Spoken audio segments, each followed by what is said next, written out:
बद्रीनाथ की ब्रह्म कपाली, शास्त्र कह रहा, गरुण पुराण, स्कंद पुराण। डायरेक्ट छोड़ जाओगा तो फिर वो जाएगा, कहीं नहीं गया, घर पे ही है।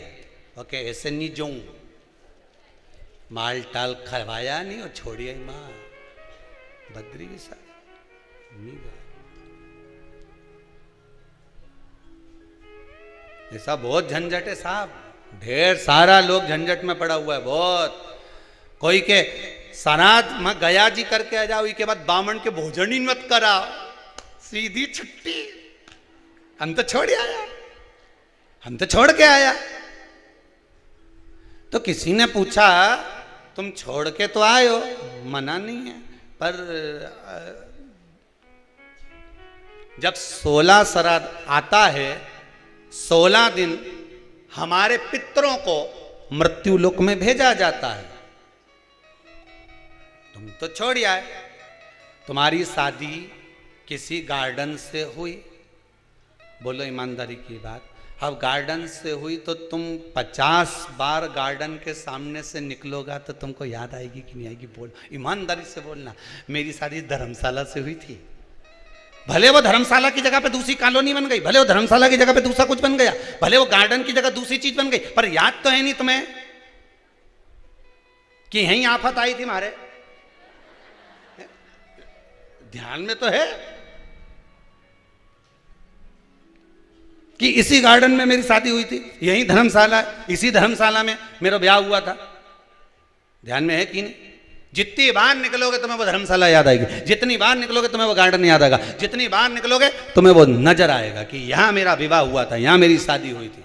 उसी तरह हमारे पूर्वज हैं, हमारे पितृ हैं, जब जब 16 श्राद्ध में मृत्यु लोक पर पितृलोक से आते हैं, सबसे पहले तुम्हारे ही घर पर जाते हैं, आस लगाकर, विश्वास लगाकर तुम्हारे ही दरवाजे पर जाकर कुछ मांगने का प्रयास करते, कुछ पाने का प्रयास करते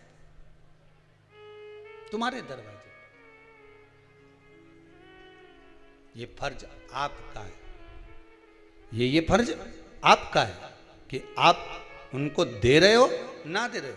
ब्राह्मण भोज तो कराना चाहिए, गौ माता को रोटी का दान तो देना चाहिए।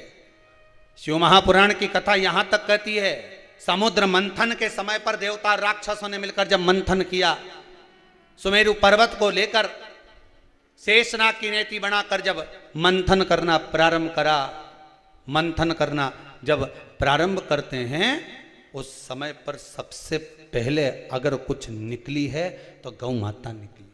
क्या निकली है? गौ माता। कारण, गाय को निकालने का कारण केवल इतना था कि गाय का जो दूध निकलेगा, मंथन में जो विष निकलेगा, उस विष को जो पिएगा उसका कंठ जलेगा, और उस कंठ की जलन को गाय का जो दूध है वो जलन को रोक सकता है।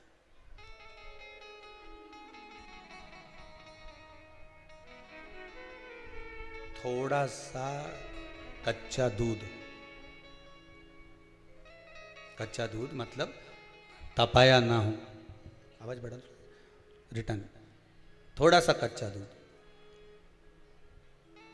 और अपन अमावस्या के दिन या पितृपक्ष में या ब्राह्मणों को या ब्राह्मण के बच्चे को अमावस्या के दिन दूध पिलाते हैं या दूध का गिलास देते हैं, तो वो पका हुआ नहीं रहता, वो पका हुआ नहीं रहता, वो कच्चा दूध है। पीपल के नीचे जो दूध चढ़ाते हैं वो, जम के बोलते जाओ, कच्चा। शिव जी को जो दूध चढ़ा है वो कच्चा। कहीं पूजन में अगर प्रयोग लिया जाए तो कच्चा। पका हुआ का वर्णन नहीं है कि पका हुआ दूध होना चाहिए, यहाँ तो कच्चे दूध का वर्णन है कि कच्चा दूध,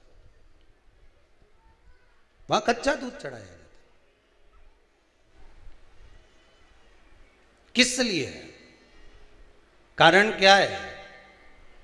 शंकर भगवान के श्री विग्रह में, भगवान शंकर के शिवलिंग में, भगवान शिव के शिवलिंग के भीतर सारे लोक, चाहे वो वैकुंठ लोक हो, चाहे वो मृत्यु लोक हो, चाहे वो पितृलोक हो, सब उस शिवलिंग के भीतर विराजमान है महाराज।